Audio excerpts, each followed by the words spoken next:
I'm Linda Carlson. I'm coming to you from beautiful Murrieta, Chile, from Thompson Middle School. Communication is a key aspect for sharing information with our students and parents. As you can see here, we use the marquee to share information. But is this a truly effective way to do it? Tonight we're going to talk about utilizing social media in the educational environment.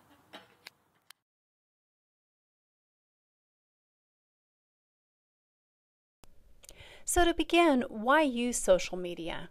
Bottom line is because it's being used. With texting, 47% of people under the age of 17 have cell phones, and they use them up to 3 hours per day. With Twitter, it's a fast information push with no accounts required, and no web page is needed to maintain if you don't feel like it. And with over 500 million users, Facebook is now used by 1 in every 13 people on this earth. 48% of 18 to 34-year-olds check their Facebook when they wake up, and 28% do so before they even get out of bed. The core 18 to 24-year-old segment is now the fastest growing at 74% year upon year.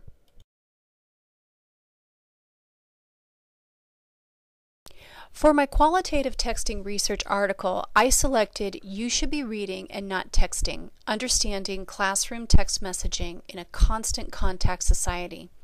The purpose of this research was to establish reasoning why students text in class and what it says about utilizing this technology in the learning environment. The research methods used were observations within 2 classes over a semester period of time, interviewing with students, communicating via email, and debriefing with peers and follow-ups. Additional research was done by observing students in class, how often the students were texting rather than reading or listening intently to the teacher, and how they were doing so with or without the teacher's reprimand. The conclusion was interesting, as the researchers' original goal of learning why students text during class was changed to how schools can embrace cell phone and social mediums to engage students in the learning process. This information confirms my own theory that students utilize their phones in school more often than one may consider. Now, working at a middle school, I use text technology for fast information lookup for kids that have smartphones, and we also use text polling services for quizzes and surveys. So let's try one now. So on the screen here, you can see a poll that we're going to try. What is your favorite flavor of ice cream? Get your cell phones out and text 291-339 and your favorite flavor of ice cream to 37607. So I'm going to try to go live at the end of this presentation, and we're going to read our results.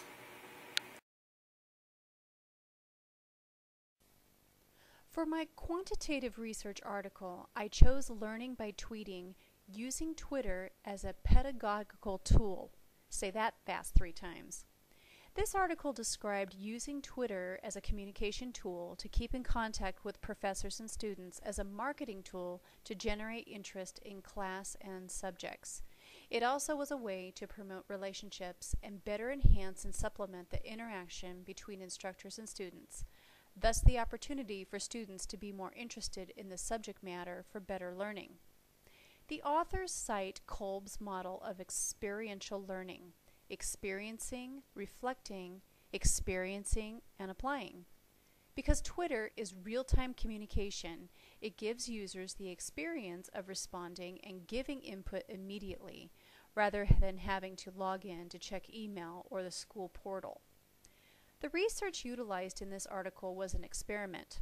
Over a 2-semester period, a professor set up a Twitter account, and students were required to follow in order to receive and respond to messages.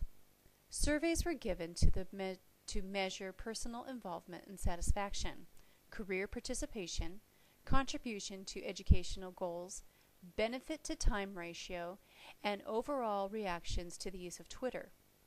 Ordinal measurement was done at a 7-point scale ranging from 1 being strongly disagree to 7 as strongly agree.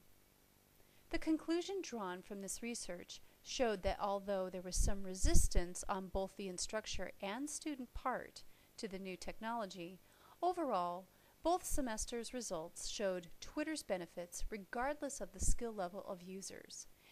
Further, the authors found that Twitter was an effective way to engage students in experiential learning. Okay, so now we're going to talk about how easy it is to send a tweet out to our students to let them know that they can pick up their winter formal pictures today. So I've already prepared a tweet message here on my computer that they can come and pick it up, and I'm going to hit tweet, and it sends it out to all of our students. Now my buddy Garrett is here, and he's going to show you how fast that comes in. And there it is, already on his phone, telling them to come pick it up in my office and to have a great day. And there you can hear mine too as well. So Twitter is one of the fastest ways to send out information to the students.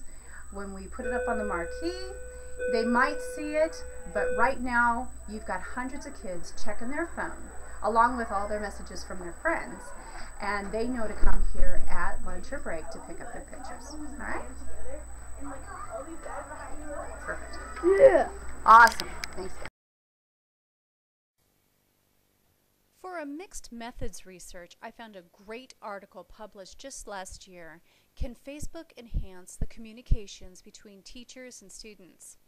The article focuses on the effectiveness of using Facebook as a communication tool to keep in contact with professors and students by using 3 specific research objectives: investigating the effectiveness of Facebook for enhancing the relationship between students and identify the factors affecting their communication behaviors, determine whether the privacy of social life is a barrier for the communications between students and teachers, and identify the factors affecting students' attitudes in terms of choosing or not choosing Facebook to communicate with teachers. The research was conducted using both quantitative and qualitative methods.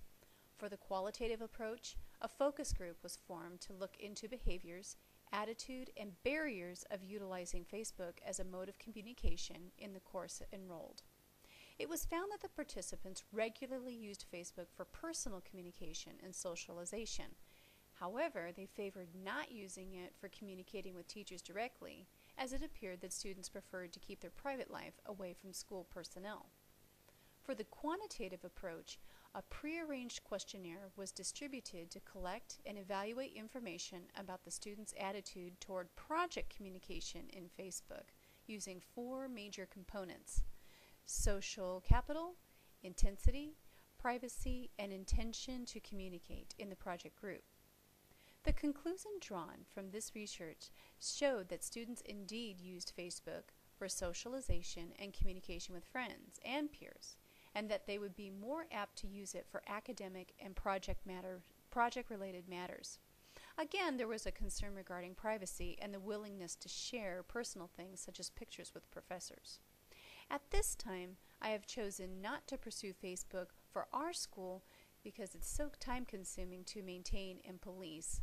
In addition, the teachers at our school are not prepared to utilize it as a discussion board or an academic enhancement to their classes. Okay guys, so now I'd like to display a hero teacher that utilizes Facebook on a regular basis. I'm going to have it up here. His name is Ron Ippolito, and he utilizes his personal Facebook for a variety of things that I'd like to share with you. First of all, you can see here that people contact him for technical support. This guy utilizes social media for almost everything. And he talks about things in his classroom here. And you see here, here's a link to his U.S. government class. And I'm going to jump over to that now.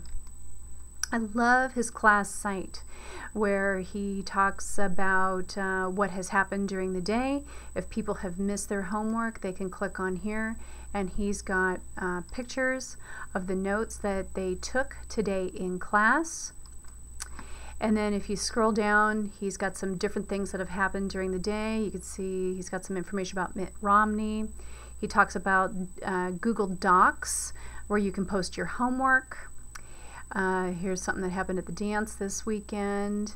And down below here, I love this. He encourages them to take notes electronically, and how are they doing it?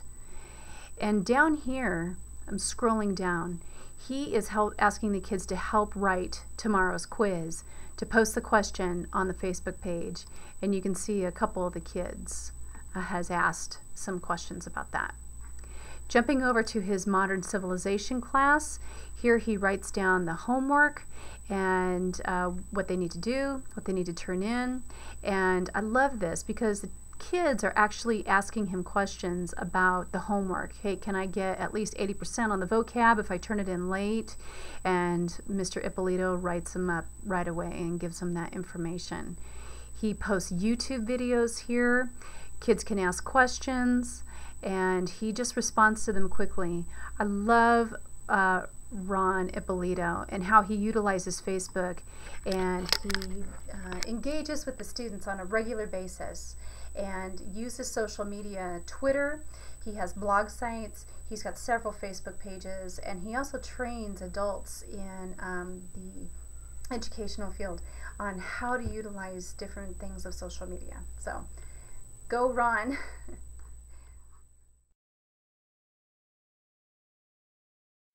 Because it works. Fast bites of information take advantage of short-term attention spans and embraces the always connected society we now live.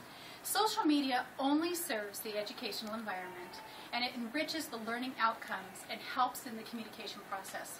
Plus, how cool is it to say to your class, kids, take out your cell phones? Awesome. One take.